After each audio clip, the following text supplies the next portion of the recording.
Bună! Eu sunt Luminița și de 25 de ani fac tipare.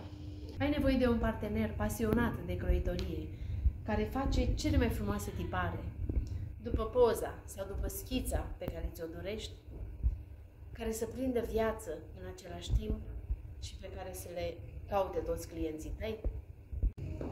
Poate vrei un tipar de pantaloni, cu betelie, cu refilet, cu buzunar. Poate vrei o rochie vaporoasă, de vară. Poate vrei rochițe de copii. Doar vină la noi cu o poză, cu o schiță, cu o idee. Și apoi noi facem tot posibilul ca ideea ta să prindă viață.